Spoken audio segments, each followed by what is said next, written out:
what you want, when you want it, where you want it. This is The Mesh. Hi, this is Alan with the quick announcement about something really exciting going on here at The Mesh over the next couple of months. The Mesh is celebrating its first 6 months of operation by giving one of its listeners an iPad 2. And the more you listen to The Mesh, the more chances you have to win. Here's what you do. Listen to any episode for any of the shows that we have on our Mesh network that we post between January 1st, 2012 and March 31st, 2012. At some point during those episodes, and that includes the one you're listening to, you will be given a code for the contest. Write the code down, visit the Mesh's website at themesh.tv, and you'll be given instructions on where to enter your code and an email address. You can enter one code per episode with your email address. So if we post 100 episodes between January and March of this year, and you listen to all 100 of them and get 100 codes, that means you'll have 100 entries into our contest, 100 chances to win that iPad. There will be other information on the Mesh's website about this contest, other rules, regulations, some other legal jargon we got to put in there. That's all on the website at themesh.tv/contest. That's where you can enter your codes, and you can also read a little bit more about the contest itself. We really are excited about this contest. We're excited about giving one of our listeners a great prize. And we just want to thank everybody for an incredible first 6 months of The Mesh. We look forward to providing you with outstanding content for many, many more months to come. Thanks. Footcandle Films. Film news and reviews from two guys who really like movies. This episode is brought to you by the Footcandle Film Society. For a schedule of upcoming screenings and membership information, visit the Society's website at www.footcandle.org. Hello and welcome to Footcandle Films. I am Alan. With me is Chris. Hello, guys. How you doing, Chris? I'm doing well. Good, good. Well, we are here to have our episode where we do a review. We've got a review show for today. Today we're going to be reviewing a film that has just come out. It's a 2011 film, but we just were able to screen it with the Footcandle Film Society tonight. So we're going to be discussing an Oscar-nominated film, My Week with Marilyn. Gentlemen, it is my special pleasure to introduce a woman who clearly needs no introduction. A very great actress on her first trip to London. Marilyn, is it true you wear nothing in bed but perfume? Oh. Darling, as I'm in England, let's say I sleep in nothing but Yardley's lavender. I long to see her. This story describes a miracle. Miss Monroe? Marilyn is not ready. Excuse my horrible face. A few days in my life when a dream came true. My Week with Marilyn. It's directed by Simon Curtis, who is not a well-known director here in the States, but my understanding is he's done a lot of work overseas in the UK, especially in the TV world, starring Michelle Williams as the iconic Marilyn Monroe. This film is based off of a memoir, supposedly a real-life situation where Miss Monroe spent some time in the UK filming a film with Laurence Olivier, who is played by Kenneth Branagh in the film.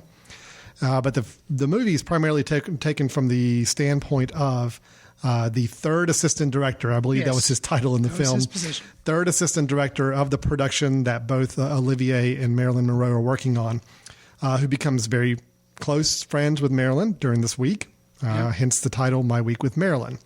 So we've got Michelle Williams and we've got Kenneth Branagh kind of as the two leads. We have Eddie Redmayne, who I'm not familiar with, playing the lead role of Colin Clark, who's really the protagonist, one that we're really following along and listening to during the story, right? Who's based off of the real-life character who wrote the memoir.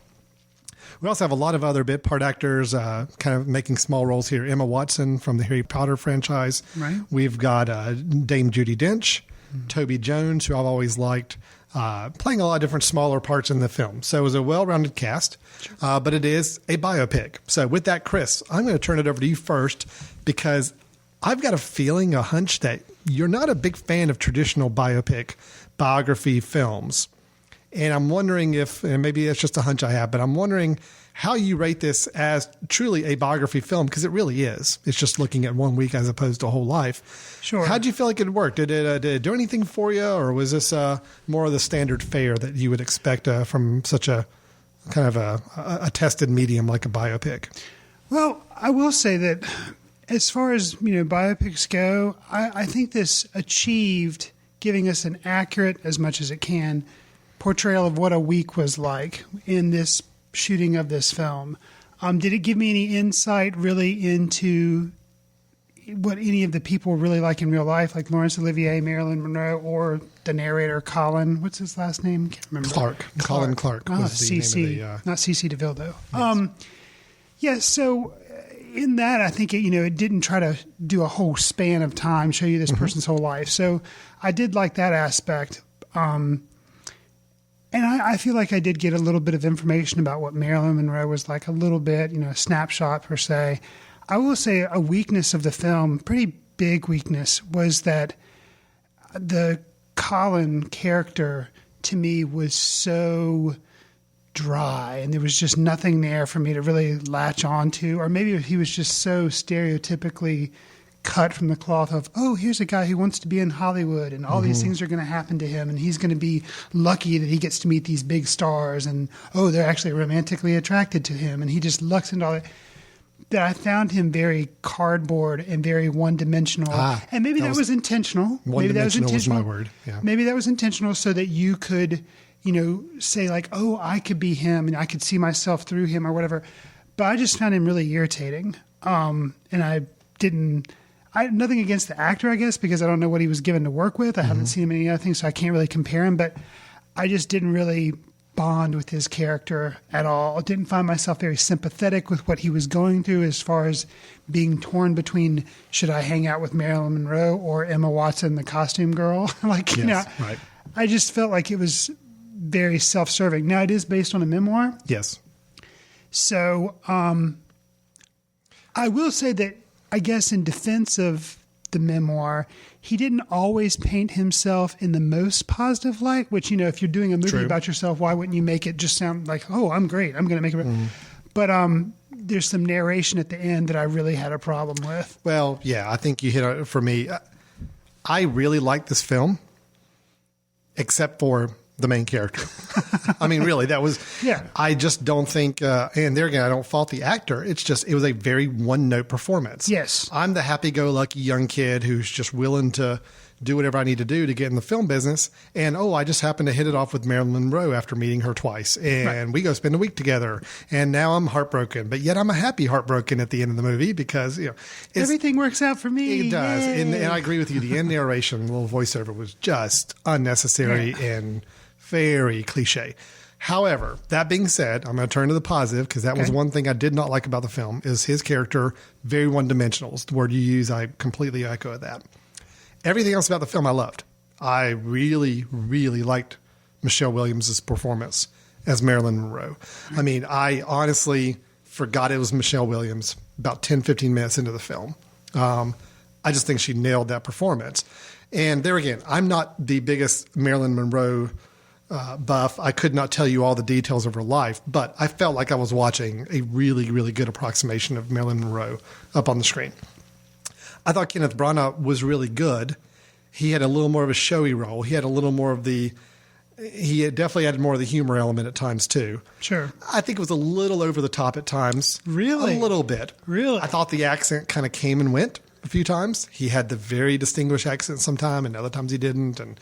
But I still loved his performance. Even though I thought it was a little over the top, I enjoyed it. It was fun. I think the film needed that to kind of keep things lively and to keep things moving a little bit more. Right. So really, every other element of the film, the look of it, the productions of it was great. It was just, I really just, like you, I didn't like that main character, the way they wrote it. And you knew where this story was going. Right. It was telegraphed from minute one. You knew exactly what was going to happen over the course of this film. I was okay with that as long as I enjoyed the ride. And I did enjoy the ride, except for when it was so focused on that main character, the Clark character. That's when I just lost interest. Because you're right, I did not like him as a character. There was no other dimension to him. You go and you fall supposedly in love with Marilyn Monroe for a week, and then no spoiler alert. Sorry, but obviously she does. Obviously she doesn't stay with him. I think anybody who knows her life knows that she did not stay with this guy. Right. So, but yet it did not seem to really affect him. It didn't seem to really bother him. Everything was just too good for this guy and just too happy-go-lucky and just kind of moving through life. I don't know. There again, it's based on his memoir. That's the way he wrote his memoir. More power to him. But I do think it was, I just thought it was a little tough. That was just the one element of the film that really didn't hold up for me. Well, I think it's a disservice to him, maybe, the actor Redmayne who played the Colin character, that other minor characters are much more interesting than he is. Absolutely. Just about every character. Judi Dench, who played Dame so-and-so in the actual movie. Forget the character name that she played. Mm-hmm. But she played a famous actress in the Royal Shakespeare Company that was in this movie that they were making. And her presence on screen, what she would say was very meaningful and it's so interesting. Even actually, I like The Bodyguard. Oh, yeah. That actually was around Marilyn Monroe.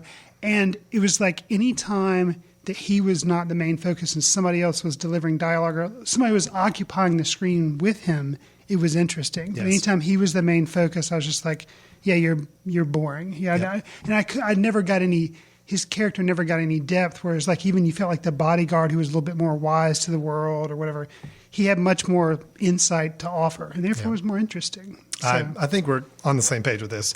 Although right. I did really like the film. I'm going to go ahead and go on record as saying I liked it. It was an enjoyable film. There again, I'm a sucker for, if they're showing some great performances, it's a well-made movie. To me, it doesn't matter how predictable the story is or how many times I've maybe heard a similar story. Sure. If it's performed well, I'm going to watch it and enjoy it.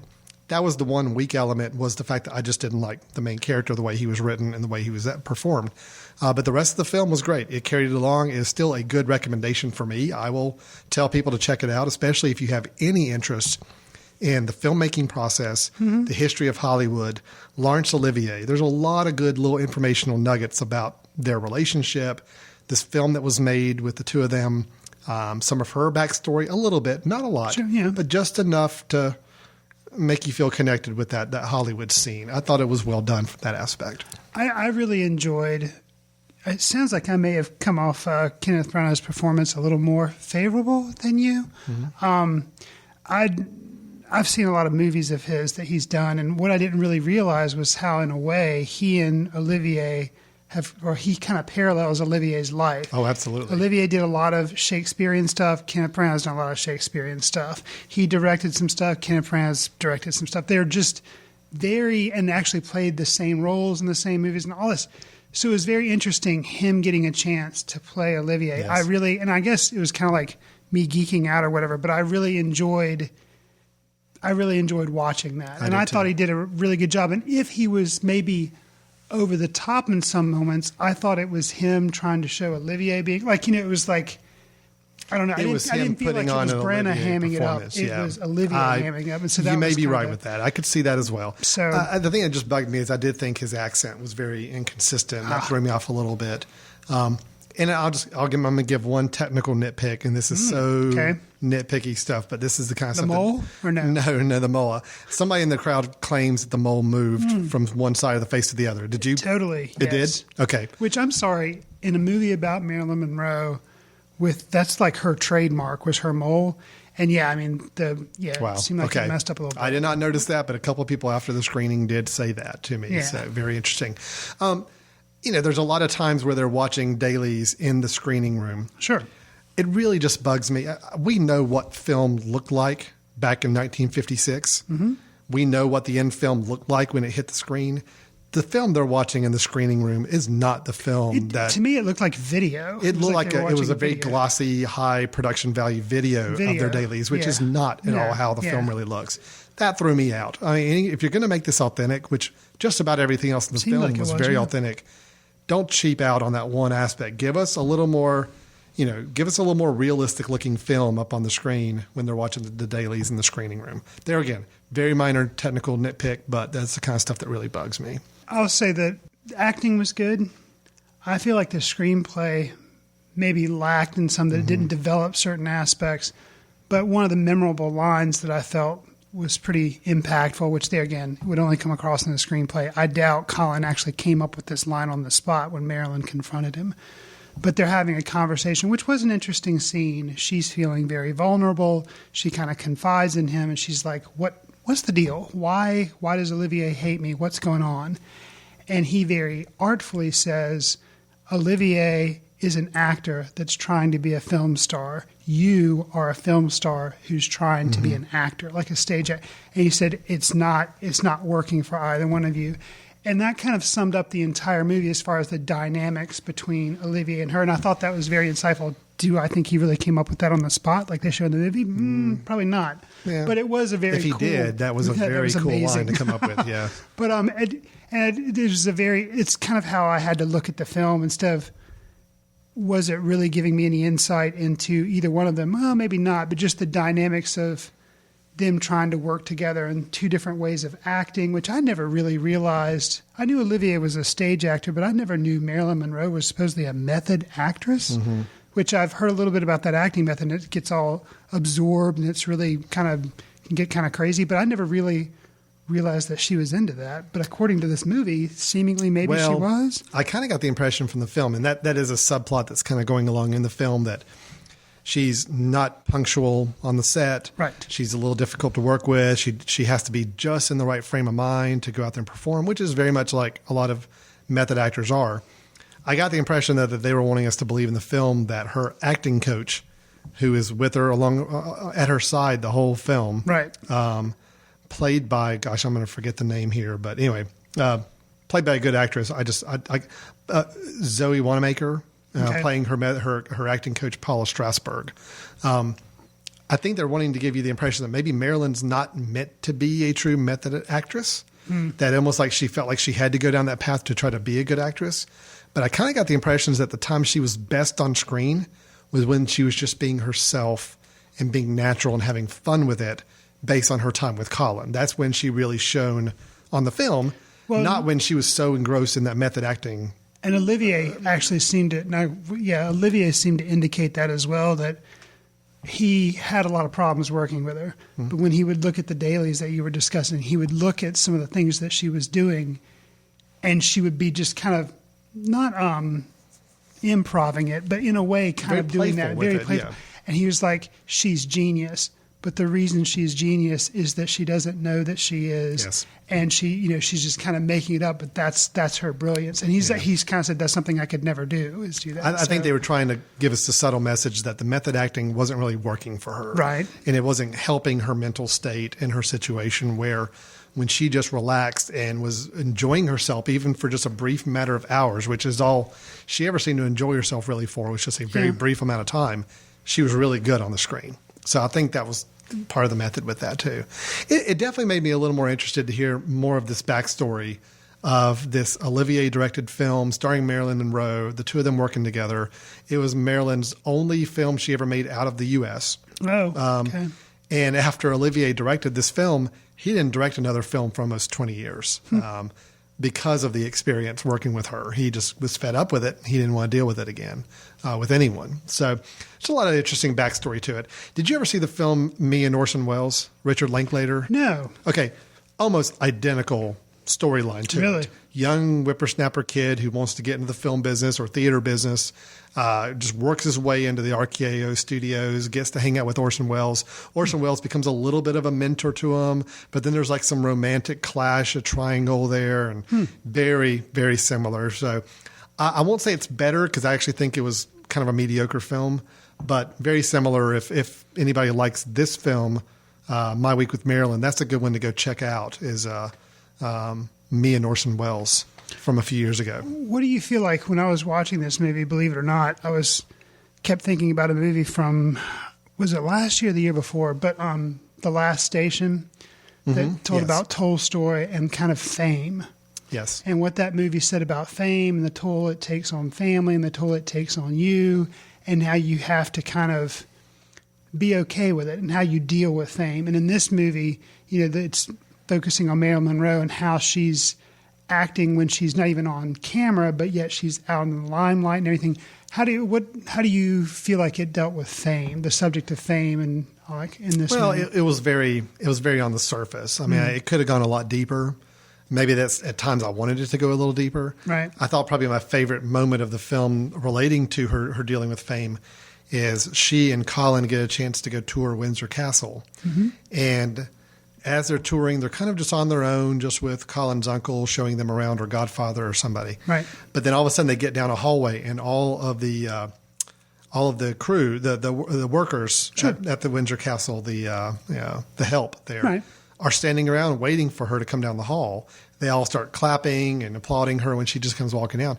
She turns to Colin and whispers and says, "Should I be her right now?" In other words, should I turn it on and be Marilyn Monroe? And sure enough, she did. She did her little flirtatious look. She did her little poses for the camera. But she knows it. She knows, right, do I need to be her right now? And it's like, yeah, I'll be her for a little bit.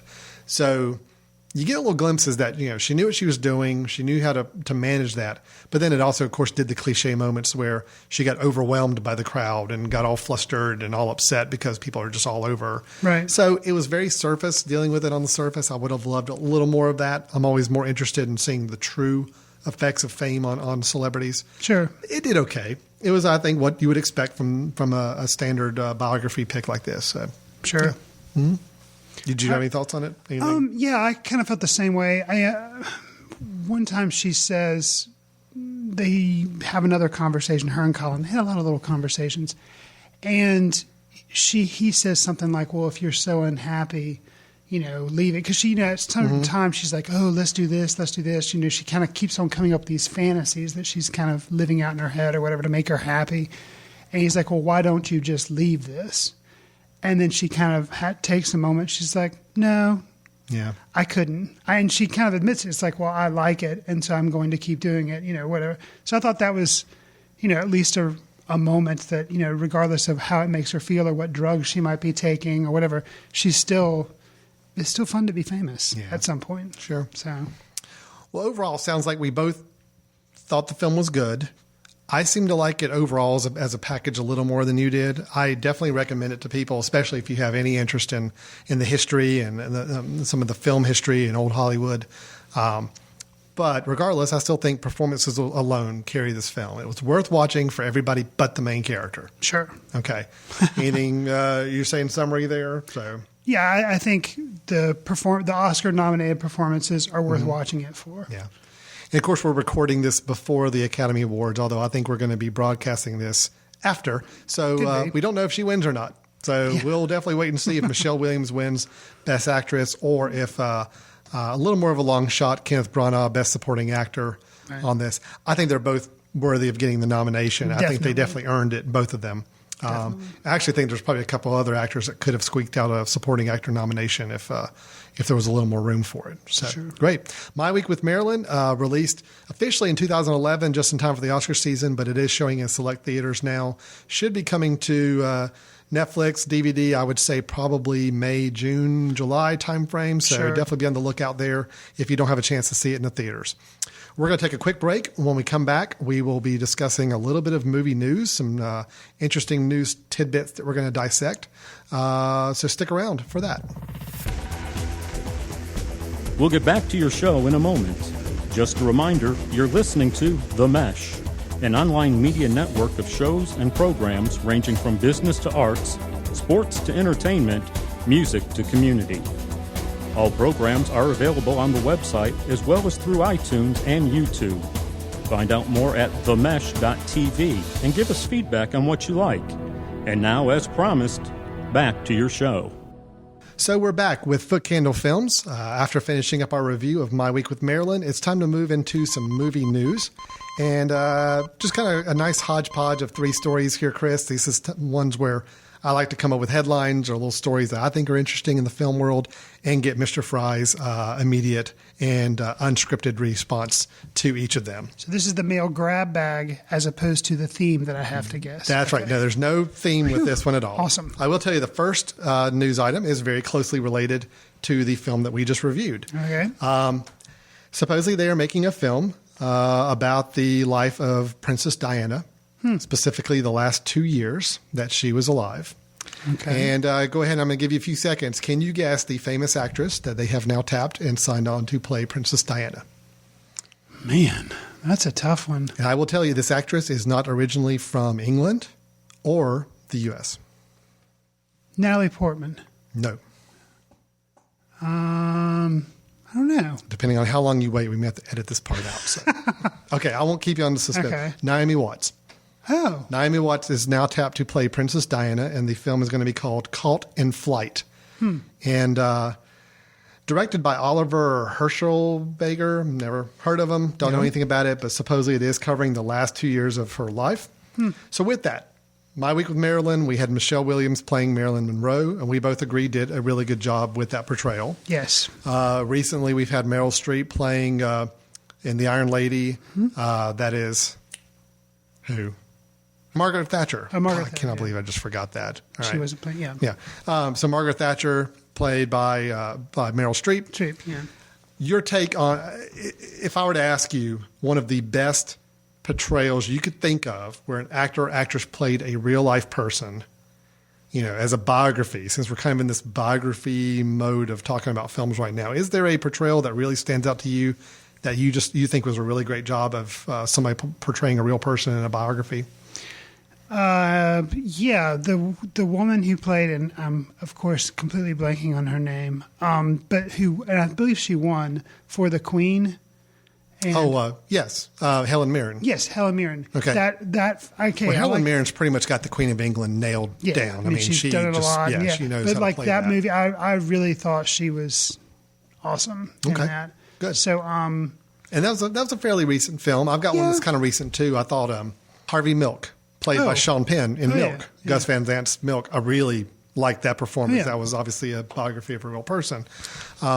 Overall, you know, biographies to me are hit or miss. I mean, I think when actors or actresses try too hard just to impersonate the real person, I don't like it as much. Right.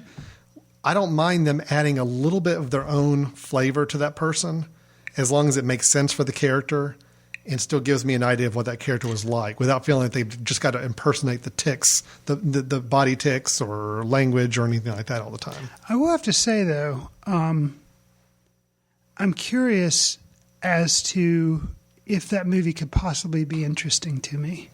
What, the Naomi Princess Watts, Diana film? Yeah, Naomi Watts. I mean, I think she's a good actress. I last saw her in Funny Games. But other than that, I don't really go see a lot of movies that she's in, but I think she's a fine actress. But just, I feel like that event, well, especially how Diana died, was so televised and there was so much news about it that I don't find myself anxious to revisit. Granted, that was just the last, couple hours of her life. But I don't really find myself interested in it. So I'd be curious what the whole angle is going to be. Her coming to terms with not being royalty, her seeing Charles getting involved with someone else. Like, I don't know. I'll be interested to see how it's marketed and how it's played out. But how about you? What's your interest level? Really no interest. Generally, I'm not a fan of biography films. Got you. Just generally not. My thing is, I feel like most of them could be better served by a documentary than a film that's a dramatic interpretation of their life. Got you. There have been a few instances where I'm really happy with what they did. Milk, like I just said, being one of those. Right. One of the more recent ones where I really thought that was a well-made biography film. But in most cases, I think documentaries tell me a lot more, give me a lot more insight. That's just me. So I really don't have any interest. I'd be more interested in reading more articles and seeing more documentaries about the subject. But there again, every once in a while, a biography movie comes out of the blue that the actor nails it. The story is great. It's done in a very creative way and not your typical, let's flash up some intro text and tell you what's happened so far. Then we play out this film. Then we wrap it up with some closing text telling you what happens after that. That just gets a little old for me. And I can already see that this film may be going down that path. So, yeah. Okay, second news item, completely on the opposite direction. The number one film at the box office this past weekend at the time of recording this is the film Chronicle. So I don't know if you know much about this or not. Very little, but I actually, if I wasn't trying to catch up on like Oscar movies, I would really want to go see it. Well, I'm curious about it. I haven't seen it either. PG-13, right? What's that? PG-13. It is PG-13. It's one of the found footage films, which is what I wanted to ask you about. Oh, wait a second. Yeah. It is the idea of everything is shot from the perspective of one of the characters, like they have a handy cam or an iPhone camera or something. It's the found footage video film. There's been a glut of these lately, mostly in the horror world. Right. But this one, not a horror film. This is more of a kids becoming super powered and all that. The premise sounds interesting. The reviews have been great. I will go ahead and tell you that. The reviews, supposedly, they said the found footage formula works really well. But my thing is, have you watched a single found footage? And just so everybody listening to this knows what we're talking about. The idea is the film is shot to look like one of the characters in the film is videotaping everything that's happening in the film. So it looks like all footage shot from a camcorder or some other little personal camera. And the idea is that somebody has found this footage after this story has happened or event or something and pieced it together and now showing it as a film. So it's a fake. It's fake film is what it is. And it owes to Blair Witch Project, I guess. It's really started back in the Blair Witch Project. Got you. The Paranormal Activity films, several other horror films adopting the same model. Cloverfield was kind of an action sci-fi horror movie that adopted it, which I didn't like really at all. So I'm just curious, have you seen a found footage film that worked for you? At any point in the genre, did it appeal to you? Well, I was on the Blair Witch bandwagon. I liked it. I saw it in the theater. I knew very little about it, and I saw it in a theater full of people, and I really, really liked it. Cloverfield, not as much. So I guess I haven't seen one recently. I did see Paranormal Activity. Nothing to do with the found footage, but the movie was very scary, so I guess it worked on that aspect. But as far as did the found footage aspect work, probably not. Well, I liked the premise of this movie when I heard about it. It was like kids kind of discovering they had superpowers. And superpowers. It sounded very interesting, but the whole found footage thing maybe worries me a little bit. Well, but I wouldn't let that supposedly works. Supposedly it does. And I'll tell you, this is not being too spoiler with this, but the one reason I heard that it actually kind of works in this film is the kids' powers is telekinesis, meaning they can make things move. So the gimmick becomes that they can actually have the camera floating around them, videotaping them. It's not like a handy cam, somebody sitting there shaking and following them around. They're actually having a camera like following them around, floating up in the air, getting like some cool shots and all.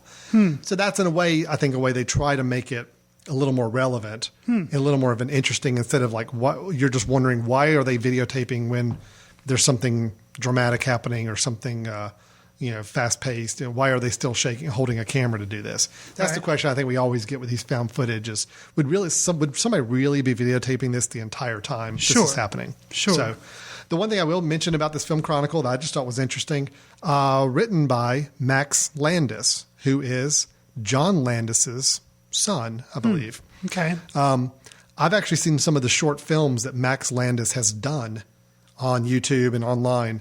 He does a lot of riffing on pop culture. He's a big superhero freak, so he did a whole little short film about the death of Superman in the comics back in the mid-'90s. And anyway, he's got a good voice. If he wrote it, it's definitely a little more interesting for me. And of course, he's got some good pedigree with John Landis as well. Sure. So that adds a little more. It's not just a cheap, low budget, let's go out there and make this cheap found footage film. And are they no big name actors? No, they are fairly unknown actors. The only one I knew was Michael Jordan, not the basketball player, but there's a kid named Michael Jordan who was in Friday Night Lights, the TV show, for a couple seasons. That's the only one I know offhand. Anyway, Chronicle's in the theater as number one at the box office. There must be something to it. Sure. But I'm actually hearing some decent things, so it may be something to check out. Okay. And third and final on my news item, your take on Robert De Niro. Now, the reason I ask this is Robert De Niro seems to have new films coming out all the time. He's definitely not slowing down. One that has piqued my interest a little bit is a film called Being Flynn that is coming out this year. The reason I'm interested in it, it's Robert De Niro and Paul Dano together, but it's directed and written by Paul Weitz, who Paul Weitz did About a Boy, did a couple other really good films, and I'm trying to remember some of the names of the films right now, but he's generally a writer. Oh, In Good Company. Do you remember that one with Topher Grace? Topher Grace. And Dennis Quaid? Right. He did that. He did, let's see, a couple other things I'm trying to remember. He did like the American Pie movie, the original one, which, the original one was really good. Okay. I think he's a good director, a good writer. I generally like his work. Robert De Niro, though, man, what was the last good role you remember seeing Robert De Niro in? Oh man, I don't know. I'm trying to think of what would be the most recent film of his. Yeah, man, I'm putting you on the spot tonight. I'm sorry. I don't know. I mean, like I'm trying to nail down my performances. I guess the most recent thing that I can come up with would probably be his performance in Awakenings, which was a long time ago. That was like early 90s. But I'm like trying to think of the stuff he's done since then. Like he was in the movie Stardust where he played a gay pirate, which was interesting. Mm-hmm. The Meet the Parents movies, I don't consider those movies. Well, I was actually going to say the last time that Robert De Niro, I think, kind of was entertaining to me was the first Meet the Parents. Okay. Because I do think he played a good role there. It was a fun comedic role. But, there's just not been much else in the last 20 years. Not that I can think of. I'm itching for him to be back in something good because, it's just, you got to have him in something good. I will say, I need a list of his filmography to be able to nail down a good Robert De Niro performance. But I will say that I heard that Martin Scorsese said that after he'd wrapped Hugo, that one of his goals was to get Robert De Niro and Leonardo DiCaprio in the same movie together, because apparently both of those are friends of his. Mm-hmm. DiCaprio's a friend of his and De Niro's a friend of his, obviously. And he wants to get them both working together in the same movie. So that's like a goal of his now, that he's going to get them working together. So I'm interested to see with Scorsese as a director, I think that could, possibly be a good project for him. I'm pulling up right now as we speak his filmography. Thank you, Internet. Yes. Read to me some. Oh gosh, do you really want to hear these? Sure. Just rattle them off. New Year's Eve. Oh yeah. This is going backwards. Killer Elite. Yeah. Limitless. Stone. Everybody's Fine. Righteous Kill. Wow. Stardust. You already mentioned. Yeah. Okay. Stardust. Is The Good Shepherd. It was a good movie. Meet the Fockers, Shark Tale, Analyze That, Analyze This, Showtime with Eddie Murphy, The Score, 15 Minutes, Men of Honor. Gosh, this is getting kind of sad. So all right, here you go. The most recent thing I'd seen him in was Stardust, so I was right. Here you go, 1997, Jackie Brown. Okay. I thought he was really good in Jackie Brown. Yeah. Okay, not a huge role, but that was probably the last time I remember Robert De Niro really it's been 15 years since we've seen him really being good. Yeah. Okay, so I am hopeful, being Flynn, just because I like the writer-director, there's still no guarantee this could turn out to be very, very last 20-year type Robert De Niro stuff, but I'm rooting for the guy. I want him to come back and do something really to just knock us out. How do you feel about Paul Dano, though? Not as great. He was the one thing I did not like in Paul Thomas Anderson's There Will Be Blood. I didn't like Paul Dano in that. Okay. Haven't really seen anything else I like Paul Dano in. Yeah, Paul Dano was in Little Miss Sunshine. Okay, he was actually good in that, but he didn't talk most of the time. No, he didn't. So that helped a little bit. That helped. Yeah. Anyway, we'll see. I'm curious. Robert De Niro's one of those actors. Actually, he's like Eddie Murphy for me. I think I mentioned in one of our very early episodes that I still root for Eddie Murphy. I really want Eddie Murphy to find a role that gets him back to the status he was in the mid-'80s, because I think he's a really good comedy actor. Did you go see Tower Heist or whatever? No, I didn't. Nothing he's done has made me want to run out and see it. De Niro's kind of in the same boat. There's nothing. Having Robert De Niro's name on a film right now does not appeal to me and want me to run out and go see it. Sure. I want that to change for both of these guys. So they even did a film together, like I said, Showtime, which I never saw. I heard was horrible. Right. So come on, guys. You two, you've still got it. You can do it. Just get out there and find a good one and go. Huh. Okay, so 3 news items. Thanks for indulging me with those 3 and giving me some quick impromptu reactions to them. Something we like to do every couple episodes here is just kind of run through our news bag, see what's going on in the world of film. So with that, we're going to wrap up today's episode, except we've got one last thing to do. Oh, yes. Chris, the code. Give me a 4-digit code. Uh-oh. Any 4-digit code. Just give me a random 4-digit number right now. Okay, let's see. How about 1312? 1312. And what's going to be we need some letters in there too. Yeah, right? We'll say Marilyn. Okay. Marilyn, and keep in mind you spell the word Marilyn for her first name. There's a lot of ways to spell Marilyn. So the word is Marilyn 1312. That is the code for the iPad giveaway. If you're listening to this episode, you can go to the Mesh's website. There's a big button for contest on the front page. Go give us your email address and enter the code Marilyn1312. You do that, you're entered in our sweepstakes for a iPad 2, which we will be giving away in April. You have between now and all the shows that were published between January 1st and March 31st. Each of those has a code associated with it. Go listen to as many episodes as you want to, plug in all the codes you want, and you're eligible to win that many times. A couple of other quick notes. You can always contact us through the website at themesh.tv. That's where you can go to see all the shows that The Mesh puts on, including this one. You can go make some comments on our episodes. You can send us an email at info@themesh.tv and let us know your thoughts on My Week with Marilyn or any other film that we discussed. And you can also call and leave us a voice message on the Mesh line. Chris, do you have that Mesh line number for me? Oh, I do. It is 828-619-0048. That's the Mesh line. You can call, leave a voice message, and if you sound really nice and say nice things, we may even play your voicemail on a future episode. Who knows? But we'd love to hear from you no matter what medium you want to get back in touch with us on. The Footcandle Film Society, we're here in Western North Carolina. We show some interesting films once a month here at the beautiful downtown Carolina Theater. You can learn more about the Film Society at footcandle.org. And with that, we will wrap up this edition of Footcandle Films. Chris, as always, thanks a lot, man. No problem. It was fun. All right, we'll talk to you next time. Take care. Watch films in the company of like-minded people in the dark. Watch films in the underground. We won't let anyone know where you are. The films that don't make it to Carmike at the mall, or ones that were famous when Grandpa would watch films out of the reverence of the heritage of an art. Watch films through the courtesy of Footcandle Film Society. Special thanks to Carpal Tuller for the show theme music. For more about Carpal Tuller, visit www.carpaltuller.com. You've been listening to The Mesh, an online media network of shows and programs ranging from business to arts, sports to entertainment, music to community. All programs are available on the website as well as through iTunes and YouTube. Check us out online at themesh.tv. Discover other network shows and give us feedback on what you just heard.